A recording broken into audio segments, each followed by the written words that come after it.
الحمد لله الحمد لله رب العالمين. الصلاة والسلام على سيد الأنبياء والمرسلين. فقد قال الله تعالى في القرآن المجيد والفرقان الحميد: أعوذ بالله من الشيطان الرجيم. بسم الله الرحمن الرحيم. ألا بذكر الله تطمئن القلوب. آمنت بالله صدق الله العظيم. رب اشرح لي صدري ويسر لي أمري واحلل عقدة من لساني يفقه قولي. ربي زدني علما ربي زدني علما.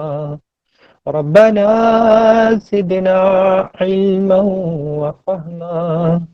ربنا زدنا علما وحلما وألحقنا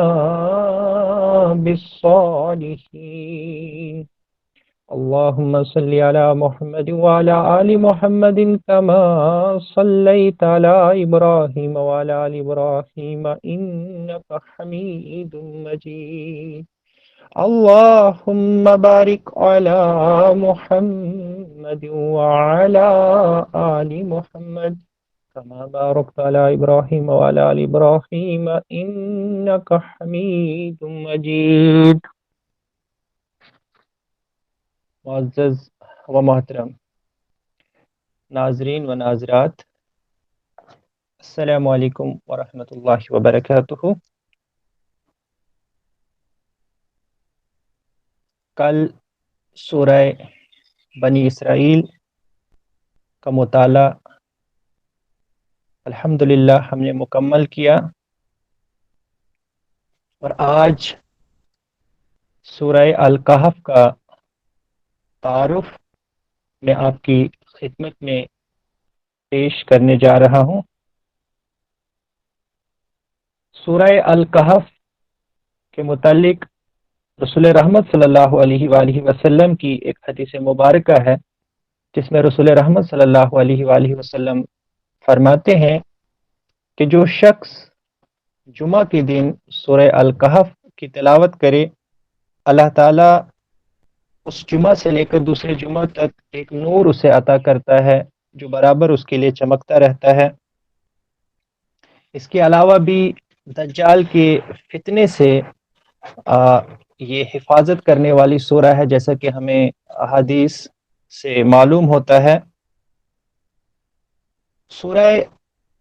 الکہف کے حجم کے متعلق اگر میں آپ کے سامنے عرض کروں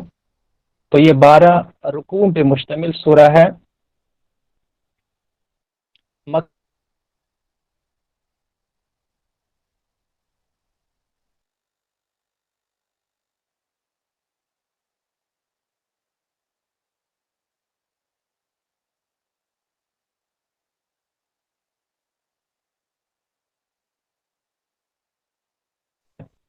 یہ وہ دور تھا جس دور کے اندر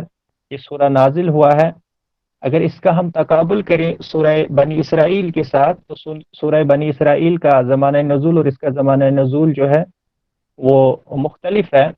چونکہ سورہ بنی اسرائیل جو ہے وہ مکہ کے آخری دور میں نازل شدہ ہے، یعنی رسول رحمت صلی اللہ علیہ وآلہ وسلم ہجرت کرنے والے تھے، بالکل ہجرت سے قبل سورہ بنی اسرائیل نازل ہوئی ہے، جبکہ یہ اس سے پہلے والے دور کے اندر نازل ہوئی ہے. کسی بھی سورہ کو سمجھنے کے لیے زمانہ نزول کو جاننا ضروری ہے، اور اس سے بھی اہم یہ جاننا ضروری ہے کہ اس دور کی کیا خصوصیات تھی، جو وجہ بنی جو وجہ بنتی ہے کسی بھی سورت کے نازل ہونے کی. تو جس تیسرے دور کی میں بات کر رہا ہوں، جو چیز اس دور کو دوسرے جو ادوار سے ممیز کرتی ہے، جو چیز ڈسٹنگوش کرتی ہے اس تیسرے دور کو باقی ادوار سے، وہ یہ ہے کہ اس سے پہلے تو کفار مکہ کا طریقہ یہ ہوا کر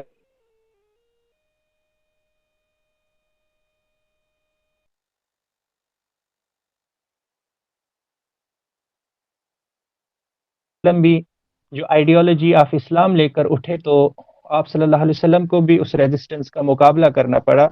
لیکن ریزسٹنس کی نوعیت جو تھی وہ تھوڑی سی ڈیفرنٹ تھی. یعنی آپ صلی اللہ علیہ وسلم جس دعوت کو لے کر اٹھے اس کا مذاق اڑایا گیا، اس کے خلاف پروپیگنڈے کیے گئے، آپ کہہ سکتے ہیں کہ تضحیق کا استعمال کیا گیا، استہزاء کا استعمال کیا گیا، اسی طرح سے پروپیگنڈے کیے گئے رسول خلاف. لیکن آپ یہ کہہ سکتے ہیں کہ مینٹل پرسیکیوشن تو ہو رہا تھا، لیکن فزیکل پرسیکیوشن کا دور ابھی شروع نہیں ہوا تھا. یعنی میں تیسرے دور سے پہلے کی بات کر رہا ہوں. لیکن تیسرے دور میں پہنچتے پہنچتے یعنی سن 5 نبوی سے لے کر سن 10 نبوی سے پہلے پہلے تک کی بات ہے کہ اب کفار مکہ صرف مینٹل پرسیکیوشن تک ہی محدود نہیں رہے. یعنی اب وہ مذاق اور وہ پروپیگنڈے تک جو ہے وہ بات نہیں رہی، بلکہ اب تو ظلم و ستم کا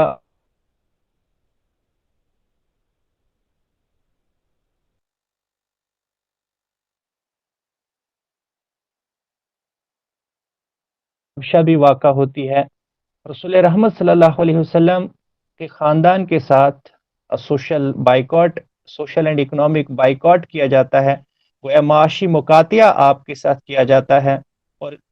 شیب ابی طالب میں آپ کو محصور کیا جاتا ہے. لیکن پھر بھی رسول رحمت صلی اللہ علیہ وسلم کو 2 مضبوط سہارے حاصل تھے. ایک طرف ابو طالب جو قریش کے خاندان کے ساتھ تعلق رکھتے تھے، اور دوسری طرف حضرت خدیجہ رضی اللہ تعالی عنہا جو ایک دوسرے بڑے خاندان کے ساتھ تعلق رکھتی تھی. بڑے خاندان اس وقت قریش کے آپ کی پشت پناہی کر رہے تھے، تو اس وجہ سے بھی رسول رحمت صلی اللہ علیہ وسلم کو اس درجہ ابھی آپ کہہ سکتے ہیں کہ وہ ابھی تک وہ سسٹین کیے ہوئے تھے اس پرسیکیوشن کو. لیکن عام الحزن جب آتا ہے، یعنی 10 نبوی کا جب ہم وہ سال دیکھتے ہیں جب یہ 2 مضبوط سہارے بھی رسول رحمت صلی اللہ علیہ وسلم سے رخصت ہو جاتے ہیں، ابو طالب رضی اللہ تعالی حضرت ابو طالب اور حضرت خدیجۃ الکبریٰ رضی اللہ تعالی عنہا، وہ بھی جب آپ صلی اللہ علیہ وسلم کو چھوڑ کر چلے جاتے ہیں، تو گویا اب ظلم و ستم کا ایک نیا دور شروع ہو جاتا ہے جو اس سے پہلے نہیں تھا. اور یہی وجہ ہے ہم دیکھتے ہیں کہ پھر ہجرت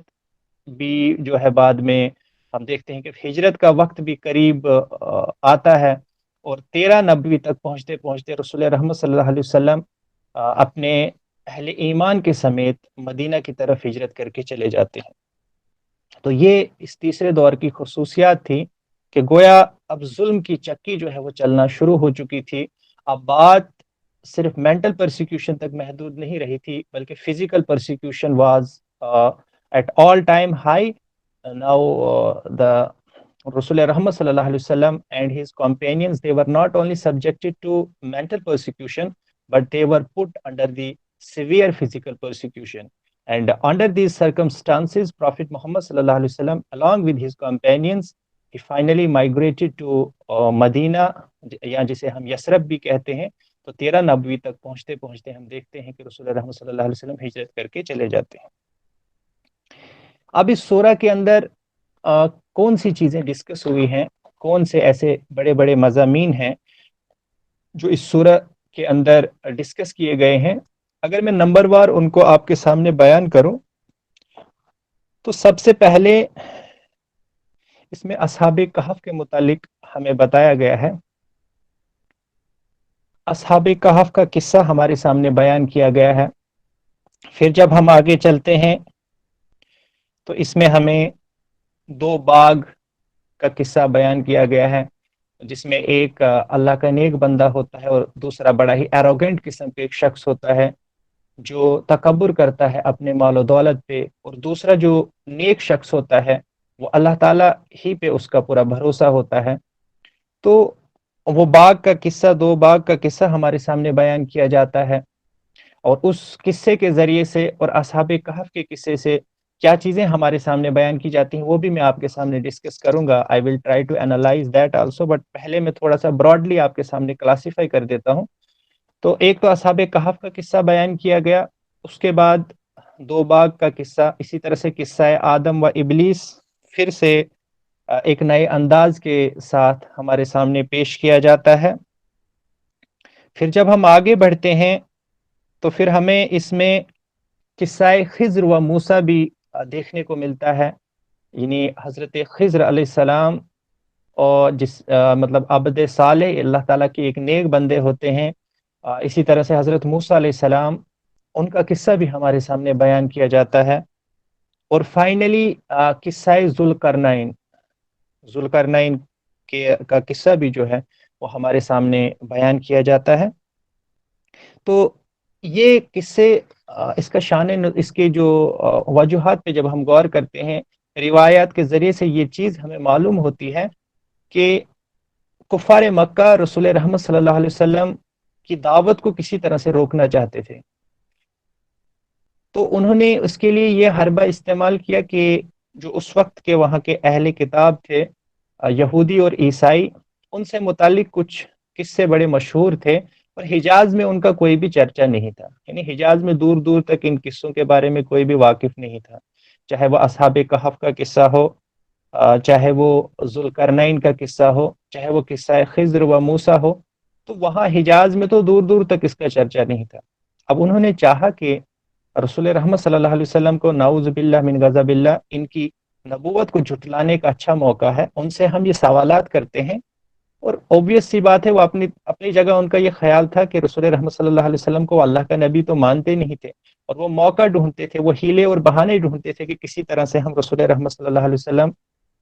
کے خلاف کوئی ایسا محاذ کھڑا کریں، یا رسول رحمت صلی اللہ علیہ وسلم کے خلاف ہمیں کچھ ایسی چیز میسر آ جائے جس سے نعوذ باللہ ان کا جھوٹا ہونا لوگوں کے سامنے ثابت ہو جائے. تو انہوں نے یہ حربہ بھی استعمال کیا، اور رسول رحمت صلی اللہ علیہ وسلم سے یہ سوالات کیے کہ آپ بتائیے اصحاب کہف کون تھے؟ آپ بہت کہتے ہیں آپ اللہ کے نبی ہیں، آپ کے پاس you actually get the divine revelation from the heavens, and you claim all about all these things, so just tell us about these three things. تو ہمیں آپ بتائیے کہ اصحاب کہف کون تھے، آپ ہمیں بتائیے قصہ خضر و موسیٰ کی حقیقت کیا ہے، اور ذوالقرنین کا قصہ کیا ہے. تو یہ تین بڑے سوالات جو ہیں وہ آپ سے کیے جاتے ہیں، اور پھر اس کے جواب میں سورہ الکہف جو ہے اس کا نزول ہوتا ہے.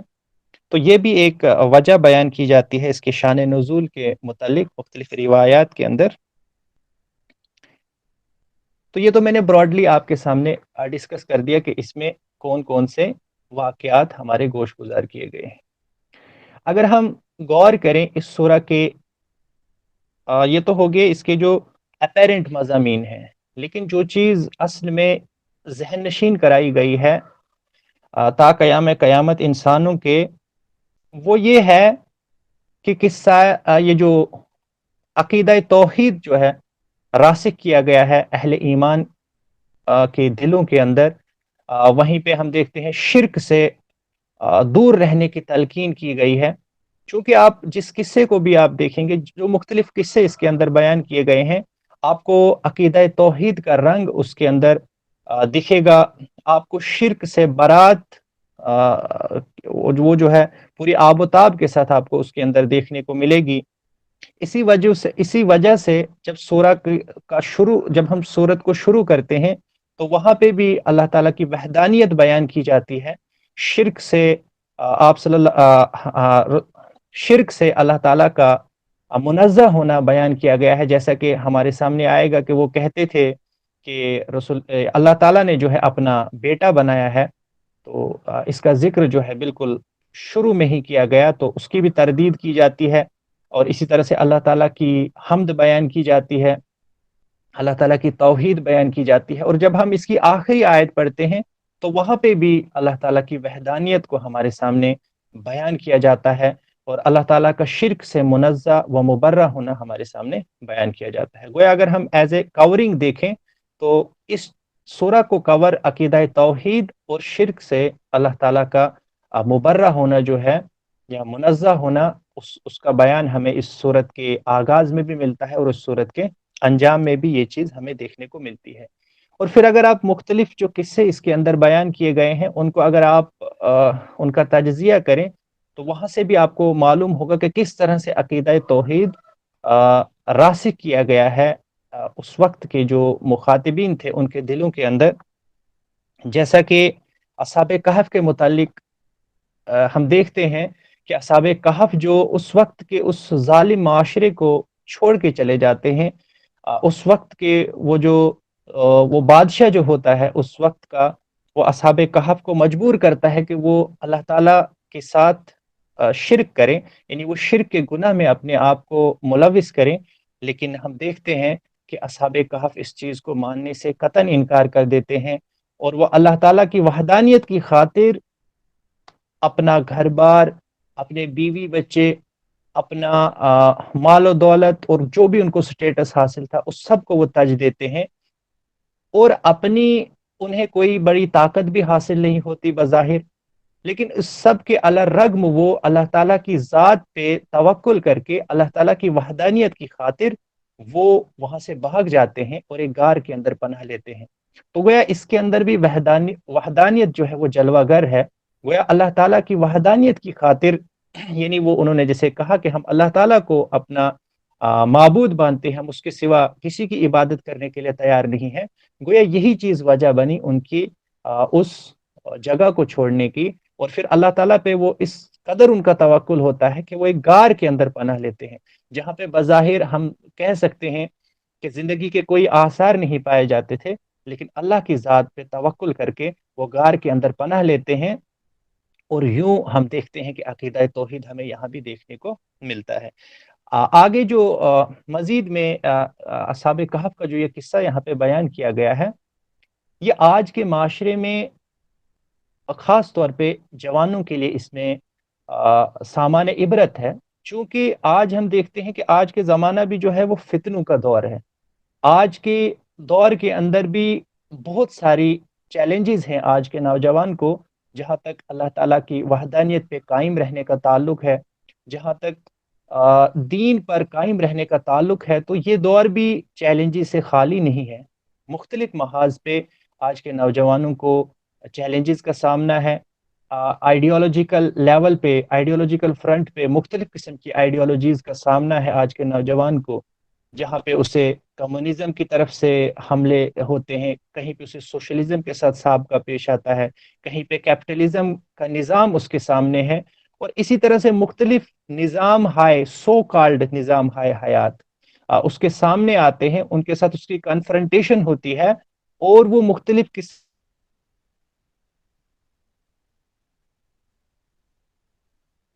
آپ کے یہاں پہ مختلف قسم کی آئیڈیالوجیز کے ساتھ اس کی کنفرنٹیشن ہوتی ہے۔ تو ایک واضح اپنی ایک آئیڈیالوجی متعین کرنا، ایک اسلامی نظریہ حیات کے مطابق اپنی زندگی کو گزارنا، this is not too small a challenge for today's youth. لیکن آج کے نوجوان کو اصحاب کہف کے اس قصے کے ذریعے سے یہ بات ذہن نشین کرائی گئی ہے کہ آپ ذرا دیکھیں کہ اس دور کے اندر بھی ان اصحاب کہف کو مختلف قسم کے چیلنجز کا سامنا تھا، لیکن ان چیلنجز کے الرغم انہوں نے اللہ تعالیٰ کی ذات پہ توکل کیا، اور اس وقت کی جو پریویلنٹ آئیڈیالوجیز تھی ان کو ایکسیپٹ کرنے سے وہ قطعاً انہوں نے انکار کر دیا، اور جو کچھ ان کے بس میں تھا وہ کر گزرے، اور ایک غار کے اندر انہوں نے پناہ لی۔ اور پھر قرآن ہمارے سامنے یہ چیز بیان کرتا ہے کہ جب انسان اللہ تعالیٰ پہ توکل کر لیتا ہے، دیکھیے اصل میں ہمارے ساتھ جو پرابلم ہے نا وہ کیا ہے، ہم اکثر یہ شکوہ کرتے ہیں کہ ہم نمازیں بھی پڑھتے ہیں، ہم روزے بھی رکھتے ہیں، ہم مختلف دین کے کام کرتے ہیں، لیکن پھر بھی ہمارے مسائل حل نہیں ہوتے۔ اور بعض اوقات تو ہمارے نوجوان اس قدر دل برداشتہ ہو جاتے ہیں کہ جب ان کے مسائل حل نہیں ہوتے تو وہ نماز پڑھنا چھوڑ دیتے ہیں، وہ پھر مختلف قسم کے جو دینی امور انجام دے رہے ہوتے ہیں پھر ان کو وہ چھوڑ دیتے ہیں، وہ کہتے ہیں کہ اس سے اب کچھ حاصل نہیں ہو رہا۔ دراصل ہمیں یہ سمجھنے کی ضرورت ہے کہ کیوں ہمارے مسائل حل نہیں ہوتے۔ دیکھیے، ایک ہوتا ہے اپنے تمام کاموں کو اللہ کے ہاں سونپ دینا، ایک ہوتا ہے پارشلی اپنے آپ کو اللہ کے ہاں سونپ دینا۔ ہمیں اللہ تعالیٰ کا ارشاد مبارک ہے قرآن پاک میں کہ ادخلوا فی السلم کافہ، اور اللہ تعالیٰ کی مدد اسی چیز کے ساتھ مشروط ہے۔ گویا جب ہم اپنے آپ کو کلیتاً اللہ تعالیٰ کے حوالے کر دیں گے، اپنے تمام اوامر، اپنے جتنے بھی آپ کہہ سکتے ہیں وہ جب اللہ کو ہم تفویض کر دیں گے، ہم اپنے پورے وجود کو جب سبمٹ کر دیں گے اللہ تعالیٰ کو، پھر جا کر اللہ کی مدد حاصل ہوگی۔ گویا صبغت اللہ کس چیز کا نام ہے؟ ومن احسن من اللہ صبغہ، جسے قرآن پاک فرماتا ہے۔ گویا اللہ کے رنگ میں رنگنے کا نام یہی ہے کہ پھر انسان کی اپنے ہوائے نفس جو ہے، پھر اس کی اتباع جو ہے، اس سے اس کو باہر آنا ہے، پھر اسے اپنے خواہشات نفس کی تکمیل نہیں کرنی ہے، پھر اسے لا طاعت المخلوق فی معصیت الخالق، پھر اسے لوگوں کی اطاعت نہیں کرنی ہے جہاں پہ خالق کی جو معصیت لازم آتی ہو۔ تو یہ سب چیزیں ہم دیکھتے ہیں کہ ان چیزوں سے، ان جکڑ بندیوں سے جب ہم باہر ہی نہیں آتے، جب خالق کے ساتھ ہمارا رشتہ مضبوط ہی نہیں ہوتا، جب دین کے اوپر ہم پورے کے پورے افتؤمنون ببعض الکتاب وتکفرون ببعض کے مترادف ہم دین کے کچھ امور کی انجام دہی تو دیتے ہیں، یا جسے ہم کہہ سکتے ہیں کہ میٹھا میٹھا ہاپ ہاپ اور کڑوا کڑوا تھو تھو کے مترادف ہم کچھ چیزوں کو تو لینے کے لیے تیار ہیں جو ہم پہ آسان ہے، ہمارے نفس پہ گرا نہیں گزرتی، لیکن جو چیزیں ہمارے نفس پہ گرا گزرتی ہیں، لیکن اللہ تعالیٰ نے جن کا حکم قرآن پاک میں دیا ہے، یا رسول رحمت صلی اللہ علیہ وسلم کے احکامات ہمیں جس چیز پہ ابھارتے ہیں، جب ان چیزوں کو ہم ان کو قبول کرنے کے لیے ہم تیار نہیں ہوتے، تو پھر کہاں سے اللہ کی مدد آئے گی؟ پھر تو ہم کہتے ہیں کہ وہ 313 تھے، لیکن 1000 پہ ان کو اللہ تعالیٰ نے غالب کر دیا۔ پھر تو ہم کہتے ہیں کہ آج بھی ہو جو براہیم سا ایمان پیدا، آگ کر سکتی ہے انداز گلستان پیدا، لیکن وہیں پہ شاعر یہ بھی تو کہتا ہے کہ براہیمی نظر پیدا مگر مشکل سے ہوتی ہے، ہوس چھپ چھپ کے سینوں میں بنا لیتی ہے تصویریں۔ وہ براہیمی نظر پیدا کرنا یہ خالہ جی کا گھر نہیں ہے، اس میں محنت لگتی ہے۔ فضائے بدر پیدا کر فرشتے تیری نصرت کو، اتر سکتے ہیں گردوں سے قطار اندر قطار اب بھی، لیکن شاعر یہ بھی تو کہتا ہے کہ تم میں حوروں کا چاہنے والا ہی کوئی نہیں، جلوائے طور اب بھی موجود ہے مگر موسیٰ ہی نہیں۔ ہمیں یہ چیز دیکھنے کی ضرورت ہے، ہمارے اسلاف کے اندر وہ کون سی چیز پائی جاتی تھی؟ وہ چیز جو ان کے اندر پائی جاتی تھی اور جس کا فقدان آج ہمارے اندر پایا جاتا ہے، وہ یہ ہے کہ ہمارے اسلاف کلیتاً اللہ تعالیٰ پہ توکل کرنے والے تھے۔ تو اصحاب کہف کا یہ قصہ جو ہمارے سامنے بیان کیا گیا ہے، جس کی تفصیل انشاءاللہ آئندہ دروس میں آپ کے سامنے آئے گی، تو یہ اصحاب کہف جو یہ چند نوجوان تھے،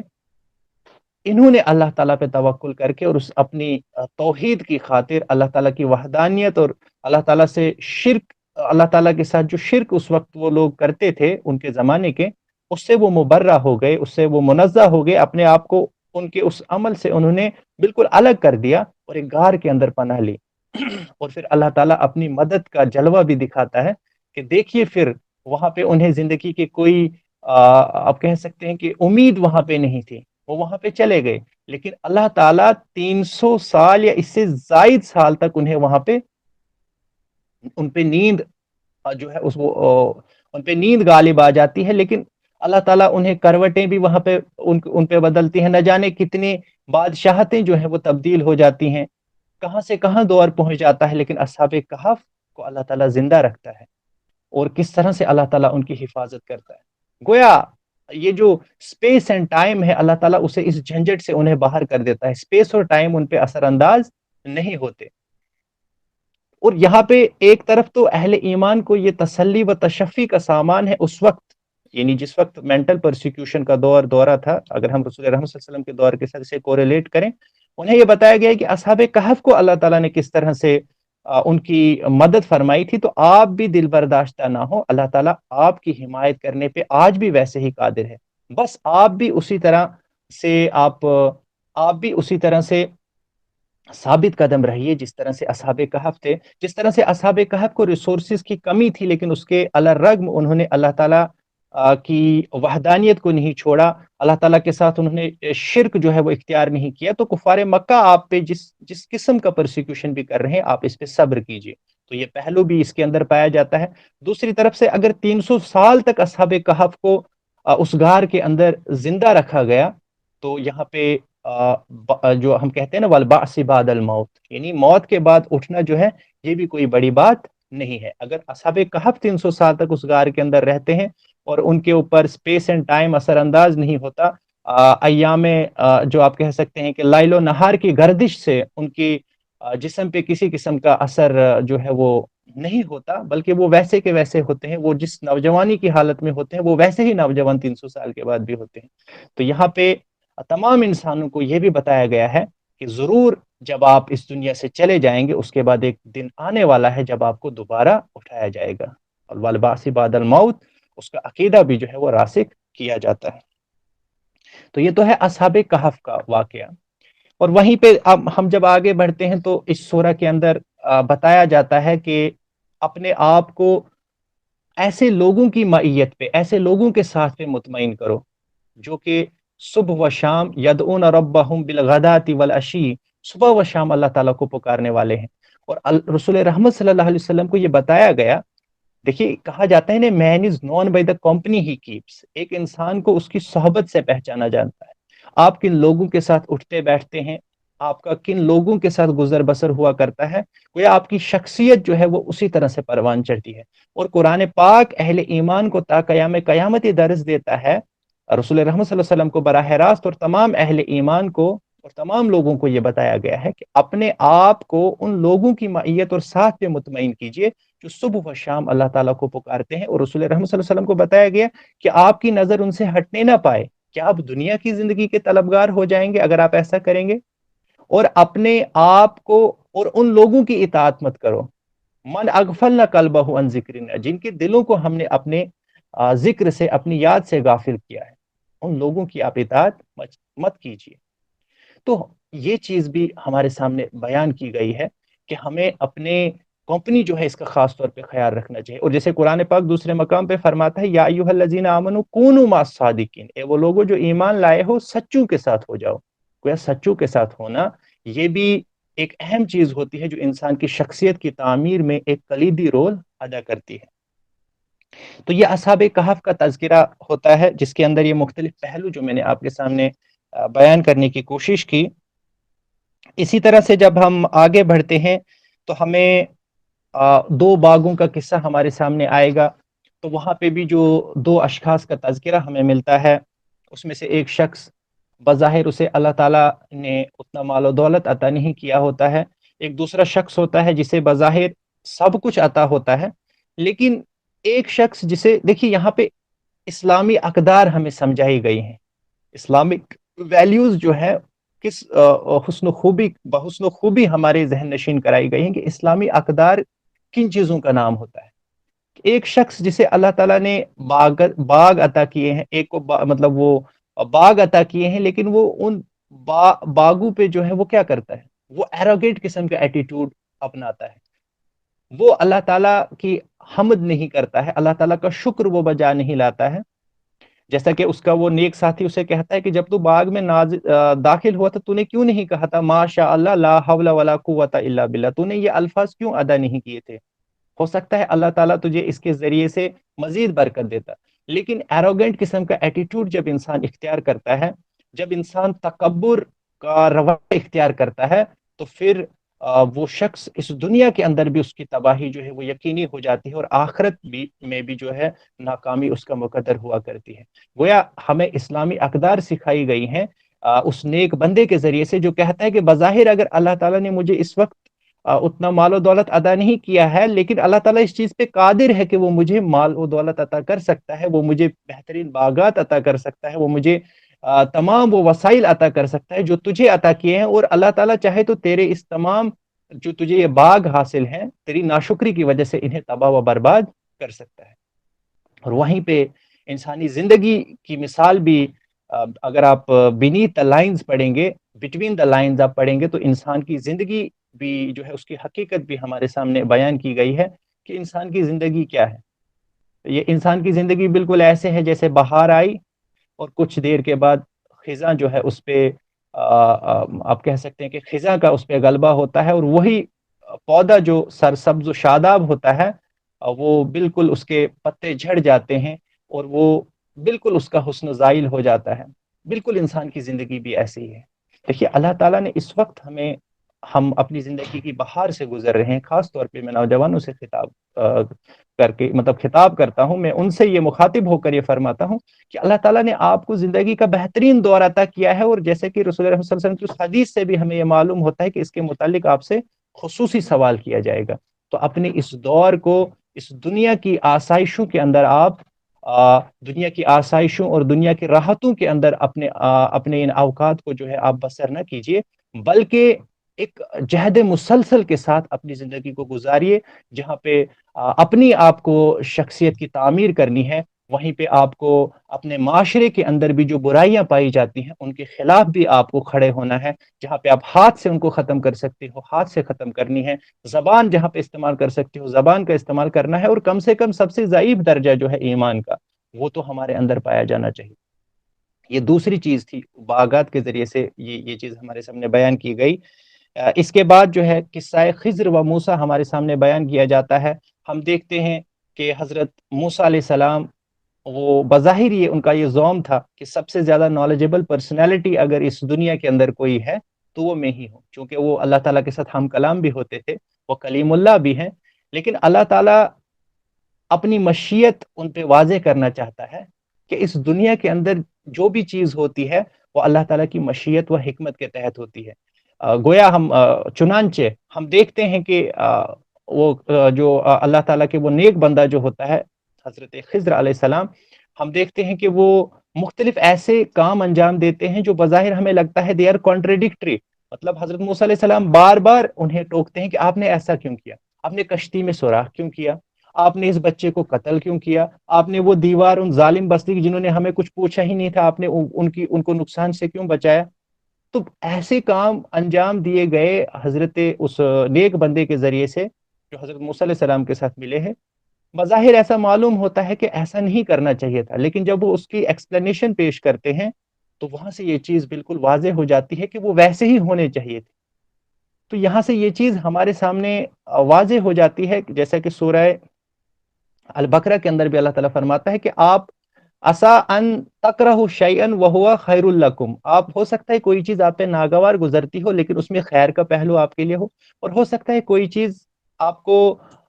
بہتر لگتی ہو لیکن وہو شر لکم واللہ یعلم وانتم لا تعلمون. گویا اس آیت کی تفسیر جو ہے یہ واقعہ کرتا ہے کہ کچھ کام ہمیں ایسے محسوس ہوتے ہیں جو ہم پہ ناگوار گزرتے ہیں، لیکن ہو سکتا ہے اس کے اندر اللہ تعالیٰ نے خیر کا پہلو رکھا ہو. اور کچھ کام ایسے ہوتے ہیں جو ہمیں اچھے معلوم ہوتے ہیں لیکن ہو سکتا ہے ان کے اندر شر کا پہلو پایا جاتا ہو. تو اس لیے ہماری اس زندگی میں جو چیزیں آپ کہہ سکتے ہیں انیویٹیبل سرکمسٹانس جیسے آ جاتے ہیں ہماری زندگی کے اندر، کچھ ایسے آپ کہہ سکتے ہیں کہ ایسے ایونٹس ہماری زندگی میں ہو جاتے ہیں جو ہمارے ہاتھ میں نہیں ہوتے، یعنی جو ہو جاتے ہیں، تو ہمیں اس پہ دل برداشتہ نہیں ہونا چاہیے، بلکہ اللہ تعالیٰ کی مشیت و حکمت پہ ہمیں انحصار کرنا چاہیے. اور یہ ہمیں سمجھنا چاہیے کہ اللہ تعالیٰ نے اس پہ ہمارے لیے خیر کا کچھ پہلو رکھا ہوگا. تو اللہ تعالیٰ کی مشیت و حکمت بھی واضح کی جاتی ہے قصہ خضر و موسیٰ کے ذریعے سے. اور پھر فائنلی جو ہے ذوالقرنین کا وہ واقعہ ہمارے سامنے بیان کیا جاتا ہے کہ کس طرح سے اللہ تعالیٰ نے اسے دنیا کی آپ کہہ سکتے ہیں کہ اتنا مقام و مرتبہ اسے عطا کیا تھا. اللہ تعالیٰ نے اسے اتنی طاقت عطا کی تھی. جب اسے لوگوں نے کہا کہ ہمیں یاجوج و ماجوج سے آپ ہماری حفاظت کیجئے، ہم آپ کو پرووائڈ کریں گے اس کے لیے جو بھی ہوگا، تو ان سے کہتا ہے مجھے آپ سے کچھ بھی نہیں چاہیے. مجھے اللہ تعالیٰ نے تمکن